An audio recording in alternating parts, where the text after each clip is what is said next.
Esse é o Ancapso e nós vamos falar agora da briga do Trump com a justiça americana por conta das ordens judiciais para impedir que ele realize algumas ações, né? Como a gente tem observado, isso acontece aqui no Brasil também, quando você tenta diminuir o tamanho do Estado, a primeira reação que você tem é da justiça. A justiça não gosta, aliás, ninguém dentro do Estado gosta de diminuir o tamanho do Estado.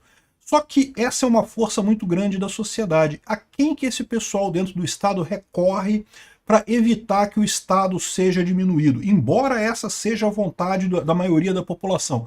Recorre ao judiciário, porque o judiciário, como parte do Estado, também quer um Estado maior, também quer mais Estado, quer o socialismo. E daí acaba agindo nesse sentido. O Trump está enfrentando problemas lá. Lembra que o caso do Trump é diferente do caso do Bolsonaro, porque lá nos Estados Unidos a Suprema Corte não é de maioria esquerdista. Ainda assim, ele pode ter problemas. Vamos entender o que está acontecendo por lá. Foram vários juízes que emitiram ordens contrárias às ordens do Trump. Por exemplo, primeiro teve aquela ordem que impediu que ele deportasse pessoas do trem de Aragua para El Salvador, né? Eu já falei sobre isso em outro vídeo. Na verdade, o Trump meio que errou nisso mesmo, porque ele usou uma lei de época de guerra agora, mas enfim. Mas teve mais. Por exemplo, teve um juiz que ordenou o fim das medidas para acabar com o USAID, né? O USAID é aquela agência americana que dava dinheiro para um monte de ONG esquerdista no mundo todo, que está sendo desmantelada pelo Trump, e o juiz falou que não pode, porque não pode acabar desse jeito. Também teve o juiz que disse que não tem prova de desperdício e fraude no gasto governamental, então que o Trump não pode acabar com o gasto governamental. Ele está falando aqui sobre o caso da extinção do Departamento de Educação, do MEC deles lá nos Estados Unidos. Vamos entender esse problema aqui. Essa notícia foi sugerida por Canil Equipicão, caçador de comuna de Barba Branca e várias outras pessoas. Obrigado aí ao pessoal que sugeriu notícias lá no nosso site, no visãolibertaria.com, e obrigado a você que está assistindo o nosso vídeo. Se você gosta do nosso conteúdo, por favor, deixe o seu like, se inscreva aqui no canal, né? Pois bem, então isso está acontecendo com o Trump lá, era uma coisa previsível. Aconteceu com o Bolsonaro aqui no Brasil, aconteceria com qualquer presidente em qualquer lugar do mundo, que é o quê? Você ter a reação do establishment, a reação do sistema para tentativas de diminuir o tamanho do Estado, né? A justiça de lá teve várias decisões já contrárias ao Trump, algumas delas ele conseguiu reverter, outras vão continuar na justiça, vão chegar na Suprema Corte, e lá, como vocês sabem, a Suprema Corte é diferente aqui do Brasil.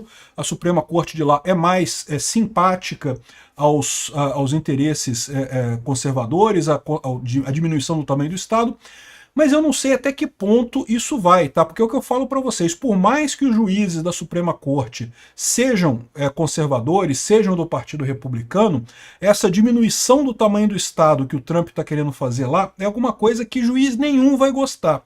Até onde vai o lado conservador desse pessoal? Até onde eles vão aceitar esse tipo de coisa? Eu não sei, né?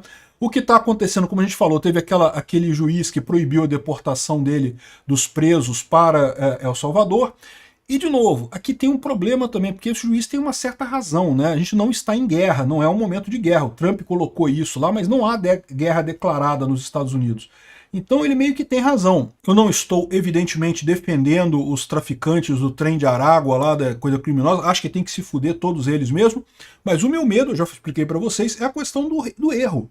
Erro judicial, erro de polícia acontece o tempo todo. E se foi um inocente no meio dessa galera que foi lá para El Salvador? Como é que esse cara vai fazer para recorrer agora? Como é que esse cara vai fazer para sair da cadeia agora?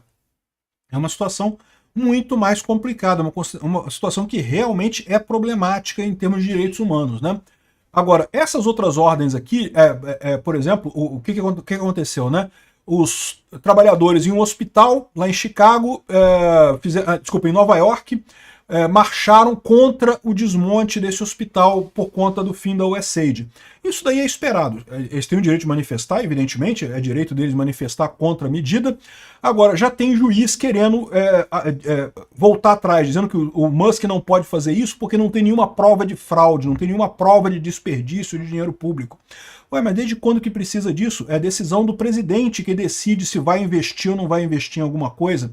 O USAID é uma agência de investimento. Se eles não querem mais investir, por que precisa investir? Só porque não é questão de investir só porque tem fraude ou não tem fraude ou deixa de ter fraude. Não é isso. É simplesmente uma decisão de não investir mais.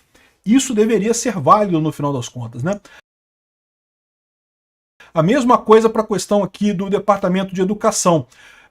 O Michael Schallenberger está mostrando aqui que teve que estão dizendo que não tem prova de grande desperdício ou fraude no gasto governamental. E aí ele mostra vários exemplos aqui de fraudes registradas no Departamento de Educação.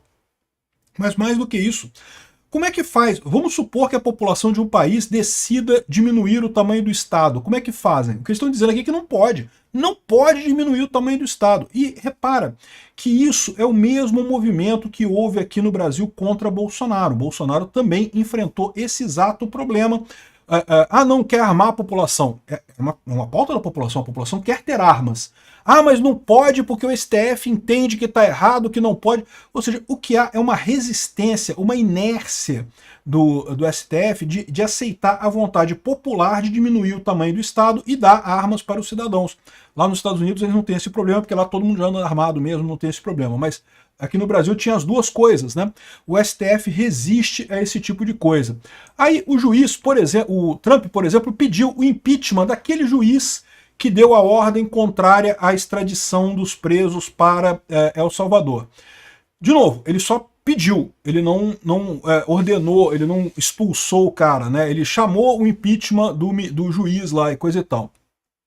E de novo, ele foi corrigido por um chefe, por um cara do STF. Isso é uma coisa muito preocupante. É uma coisa que eu falei para vocês sempre, o STF lá dos Estados Unidos tem um patamar muito melhor que o STF no Brasil. O STF dos Estados Unidos, você não ouve falar dos caras. Eles não dão declaração. Não ficam dando declaração em público sobre isso ou sobre aquilo e coisa e tal. O que está acontecendo lá foi que pela primeira vez o Chief Justice Roberts, que é o juiz hoje, que é o chefe do STF deles lá, da Suprema Corte Americana, falou que não pode ter impeachment de juízes e não sei o que lá, que está errado esse tipo de coisa, que não pode pedir o impeachment de juízes. Repara como é que você já começa a ter o mesmo que aconteceu aqui no Brasil, que é o quê? O pessoal da esquerda recorrendo ao judiciário para tentar se manter no poder. O pessoal que está no establishment, que é a elite aristocrática socialista aqui do Brasil, recorreu à justiça. Colocou o pessoal do STF no suprassumo, né, como se fosse o máximo do Brasil, para tentar manter o poder, sendo que é uma manobra terrível, né? Mas não vai durar muito tempo, porque vai continuar a população votando no sentido que quer de diminuição do tamanho do Estado. Mas o mesmo fenômeno está acontecendo lá nos Estados Unidos com o pessoal insistindo no STF. Eu ainda acho que lá nos Estados Unidos eles não vão ter esse sucesso, porque embora o Roberts tenha falado, dado essa declaração e coisa e tal, certamente eles estão sendo pressionados pela esquerda, estão sendo pressionados pela imprensa, tal como os juízes aqui do Brasil foram pressionados. Ele mencionou isso daí e não tem nenhum julgamento, não tem nada ainda, mas o risco é que isso daqui acabe descambando para um processo igual o que aconteceu com o Bolsonaro aqui no Brasil. E aí o Nayib Bukele até colocou a questão lá de El Salvador. Ele está dizendo que os Estados Unidos estão com um golpe judicial, ou seja, a justiça está tentando agir contra a vontade popular que botou o Trump lá, né? E é basicamente a mesma coisa que a gente viu aqui no Brasil. Foi o que a gente viu acontecendo aqui no Brasil, foi isso. E aí ele lembrou que a primeira coisa que ele fez lá em El Salvador foi justamente dar um jeito nisso, né? E vocês lembram dessa história? O Bukele, ele ganhou lá em El Salvador e a primeira coisa que ele fez, ele tinha maioria no Congresso, foi tirar o pessoal da Suprema Corte. Tirou todo mundo, empichou todo mundo da Suprema Corte e botou juízes favoráveis a ele lá. E aí isso mudou o judiciário lá em El Salvador. O que ele está colocando é que o Trump está sofrendo o mesmo problema. Não deixa de ser um recado que é aqui para o Brasil também. E eu acho também que esse é o plano do Bolsonaro, tá? O Bolsonaro não tinha como fazer isso no governo anterior dele. O pessoal que fala assim, não, Bolsonaro tinha que ter feito igual o Bukele. Fazer como? Ele não tinha instrumentos para isso, é preciso ter maioria no Senado para fazer uma coisa desse tipo, né? Agora, em 2026 a coisa é diferente. Em 2026 pode ser que sim, o Bolsonaro volte e volte com maioria no Senado, maioria na Câmara. E aí ele pode fazer exatamente o que o Bukele fez para evitar esse golpe judicial que ele está sofrendo agora e que não vai acabar agora. Vocês sabem, né? Esse tipo de resistência é natural. Você diminuir o tamanho do Estado é uma guerra enorme. O Estado não gosta de ser diminuído, né? Bom, eu não sei o que o Trump vai fazer, mas eu acho que ele não vai ter tanto problema assim lá, tá? Embora tenha esse juiz da Suprema Corte lá falado alguma coisa, pode ser que foi isso. Por enquanto, não vamos nos preocupar desnecessariamente, né?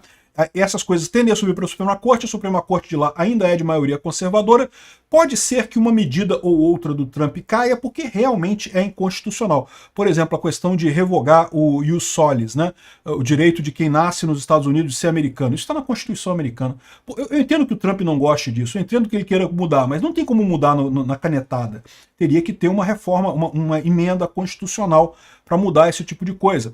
Da mesma fato, essa história da deportação para El Salvador me pareceu ilegal também, tá? Porque, como o pessoal explicou, era uma lei para uso de carros de guerra. Mas, enfim, as coisas importantes, que é, por exemplo, acabar com o USAID é direito do presidente, pô, ele não quer mais, decidiu não investir mais. Ah, mas não tem prova de desperdício, não tem prova. Ah, mas não interessa, eu não quero investir mais, por que eu preciso investir só porque... Por que eu preciso parar de investir só se for em caso de fraude, né? Enfim, essa é a situação lá nos Estados Unidos. Vamos ver como é que o Trump se sai nisso daí. Obrigado por assistir o vídeo até o final. Além de curtir, compartilhar e se inscrever no canal, considere se tornar patrocinador com valores a partir de R$ 1,99. Clique no botão Seja Membro abaixo para saber as condições e vantagens de patrocinar o canal. Mais informações sobre o nosso projeto, visite nossos sites indicados na tela.